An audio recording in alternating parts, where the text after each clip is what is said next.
Fuera de foco, Francisco Carrillo es una nueva manera de abordar la obra de Juan Rulfo y lo que vi que has hecho también un trabajo sobre Roberto Bolaño y me parece que este estudio de Juan Rulfo tiene que ver un poco con ese buscar a Cesárea Tinajero, digamos, ¿no? Ese buscar a Juan Rulfo fuera de las vías tradicionales. ¿Es un poco eso, Francisco?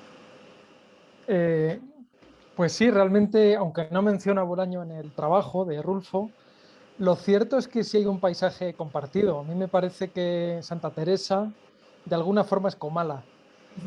Y por ahí siempre he entendido que hay nexos muy interesantes entre ese paisaje que funda Rulfo y el paisaje en el que luego los detectives salvajes ubican o intentan ubicar a Cesárea Tinajero, ¿verdad?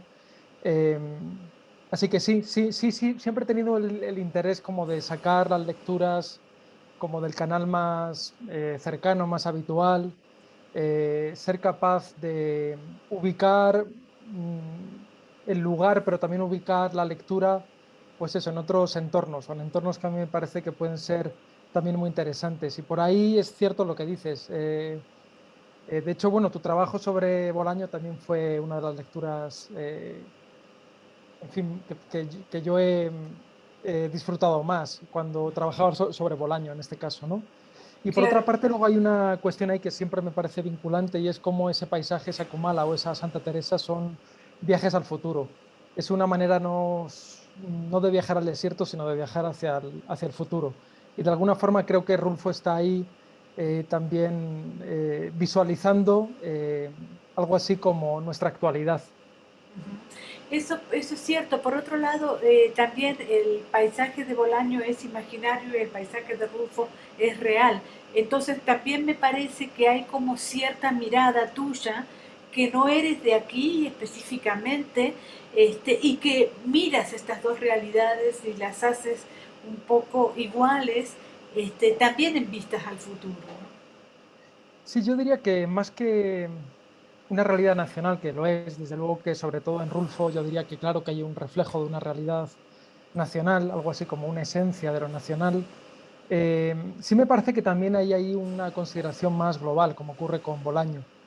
Y sí me parece que Comala, a fin de cuentas, obviamente se puede ubicar en algún lugar de Jalisco, pero también creo que se puede ubicar en algún lugar de la historia, en algún lugar también de esa crueldad y de esa violencia que parece atravesar la historia quizá del siglo XX, quizá del siglo XIX y del siglo XX, ¿no?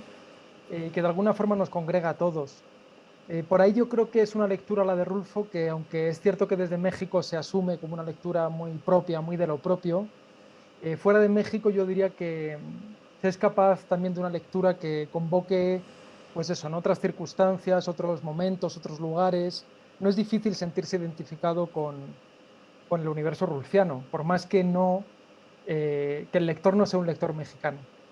Claro, Eh, un universo rufiano que por otro lado nos lleva a pensar que los pueblos no son tan inocentes, ni tan ingenuos, ni tan libres de esa violencia que nosotros entendemos desde la ciudad, ¿no?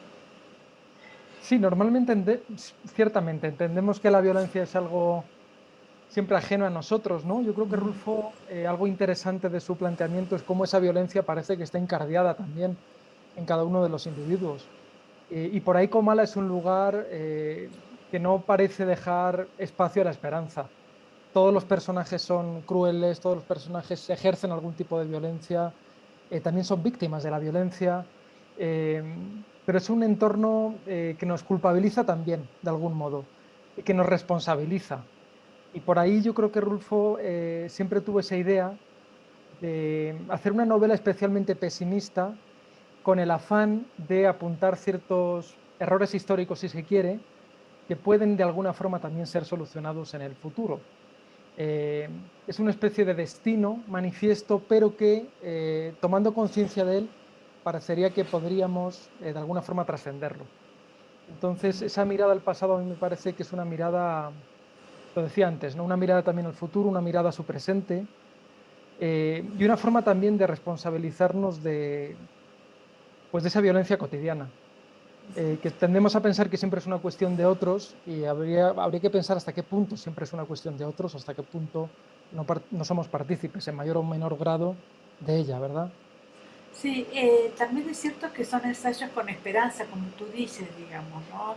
En ese aspecto hay una nueva vertiente de Rulfo, digamos, no es solamente pintar pesimistamente a México, sino precisamente mirar hacia el futuro, algo que estoy todo el tiempo pensando en estos últimos tiempos, porque estoy entrevistando a muchísimos autores jóvenes, y entonces, claro, veo cómo ven el futuro, porque lo tienen que ver, obviamente, y estoy empezando a pensar en algo que por mi edad y por mi condición no miro muy a menudo, digamos. Entonces, en este sentido, es muy edificante estos ensayos, son muy edificantes, Claro, a mí me interesaba también pensar la modernidad de los ensayos, quiero claro. decir, la modernidad de la obra de Rulfo, y por lo tanto hacer ensayos que fuesen modernos o al menos contemporáneos a nuestro modo de leer y a nuestro modo también de enfrentarnos a esta obra. Cuando hablas de autores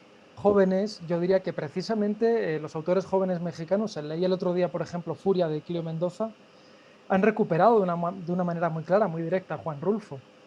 eh, Pareció que era una literatura difícil de recuperar durante décadas, ¿no? Precisamente por lo personal de este universo, de este lenguaje. Y sin embargo, tenemos autores y autoras jóvenes muy contemporáneos. Mencionaría también, no sé, a Yuri Herrera, a Emiliano Monge, a Fernanda Melchor, que se están remitiendo de nuevo a Rulfo. Y a mí también me interrogaba eso, me interrogaba qué es lo que Rulfo nos dice de nuestra actualidad, qué es lo que Rulfo, cómo Rulfo se comunica con estas nuevas generaciones de escritores mexicanos. Y por ahí es verdad que hay una, no sé si decir una cierta esperanza, ¿no? Pero sí me parece que hay una cierta, sobre todo, posibilidad de volverle a leer y de que nos vuelva a generar claves para entender nuestro presente. Eso me interesaba mucho.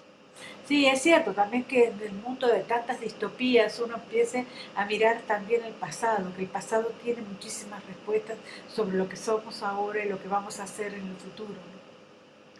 Sí, y luego hay algo que yo, no sé, como que yo en el fondo soy una persona pesimista, pero que guarda ese gramito de esperanza. Suelo pensar que el presente no es peor que el pasado, por ejemplo, y yo creo que Rulfo también, de alguna forma, afianza esa idea, ¿no? Frente a ese universo que nos rodea y que parece ser apocalíptico, a mí me interesa también leer un poco la tradición literaria para darnos cuenta que cualquier tiempo pasado ciertamente no fue mejor. Eh, y entonces, ahí yo creo que sí también Rulfo nos arroja luz, ¿no? Y es cierto que hay una especie de origen violento, cruel, que es al que a él le interesa.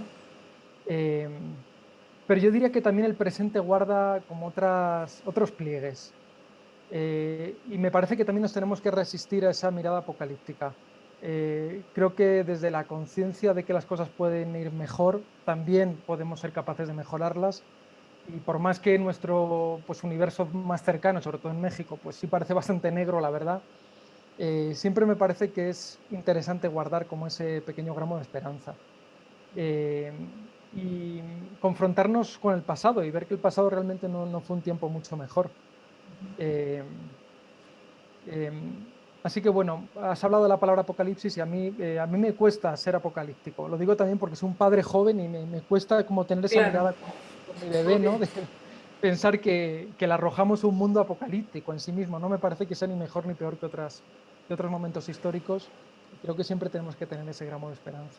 Sí, no, obviamente también siempre nos atormenta la muerte en todo caso, digamos, así que no seríamos Sí. tan apocalípticos. Ahora, Rufo fue escritor y también fue fotógrafo y tú lo analizas de las dos maneras, ¿no? Sí, me interesaba mucho esa manera en la que tiene Rulfo de comunicar su literatura con otras vertientes artísticas y creativas y con otras miradas.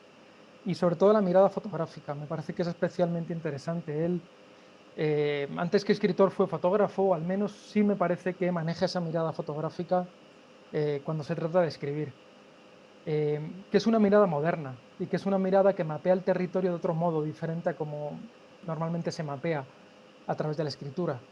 Y yo creo que en ese caso él es una persona muy de la ciudad, muy de la Ciudad de México, eh, que es capaz de remitirse a esos universos literarios de un modo mucho más fresco, más, sobre todo más fotográfico, con esa imaginación que pone en primer término la imagen moderna, el cine también. Él fue alguien muy amante del cine, que participa, de hecho, en multitud de películas, como en ocasiones como asistente de producción, por ejemplo, en otros momentos como actor secundario, siempre muy vinculado al cine, incluso con ciertas experiencias y experimentos visuales, como subirse a avionetas para fotografiar la Ciudad de México desde el cielo, que también hace, ¿no? Y a mí Sí, eso muy siempre me... moderno, sobre todo ahora que están sacando desde arriba la Ciudad de México, Arau, por ejemplo. Exacto, sí, sí, Sí, sí, es sí, verdad. sí, Pues por ahí hay una conexión interesante que no había pensado sí, tanto, pero es cierto que ahora Pablo López Luz también lo hace, ¿no? sí. Bueno, a avionetas y a otros artefactos, ¿no? Y desde ahí hacer fotografías. Es verdad, pues ya Rulfo lo hizo en los años 50, precisamente en esos meses casi de publicación de Pedro Páramo. Así que siempre me pareció interesante y muy llamativo el hecho de que compatibilizase esas facetas. Siempre he pensado que el autor literario no es alguien que solo escribe, sino que tiene una vida social, una vida que va más allá del escritorio, ¿no? Y de la página en blanco. Y siempre me interesa pensar de qué manera esa vida que va más allá de la propia escritura influye, ¿no? Interviene en la escritura. Y por ahí me interesaba mucho esta faceta de Rulfo.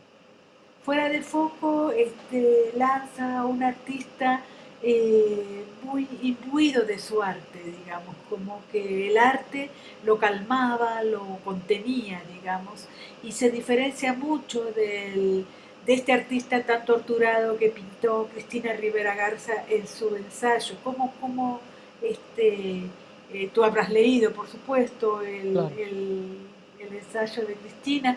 ¿Cómo te diferencias de eso? ¿Qué puntos en común encuentras?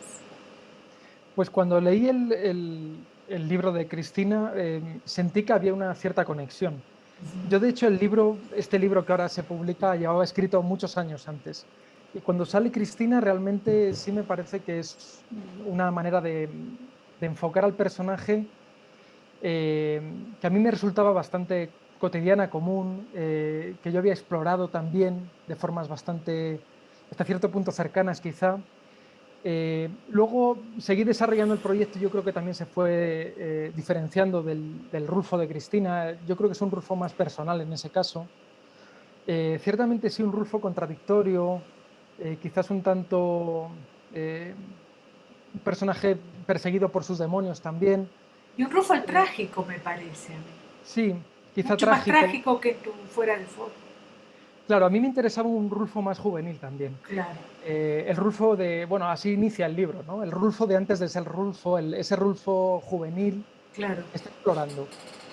Porque a mí también me parecía muy significativo que la primera obra que él publica, que es El Llano en Llamas, fuese pues casi lo único que tenemos con nosotros, bueno, junto con Pedro Páramo, que es un libro que publica 2 años después, pero no dejan de ser novelas y literaturas muy iniciáticas de un escritor que recién comienza, que ni siquiera se siente tan escritor, y me interesaba ese universo como muy casi juvenil, de ese Rulfo excursionista, de ese Rulfo que se monta en avionetas, de ese Rulfo que es una persona que no puede parar quieta, que va de un trabajo a otro, que se muda muchas veces de casa, por ejemplo, aquí en el DF, cuando llega a la ciudad. Me interesaba ese personaje que está constituyendo una poética, que está constituyendo una forma de mirar, porque me interesaba cómo ese proceso inicial de alguna forma se trasvasa a los libros.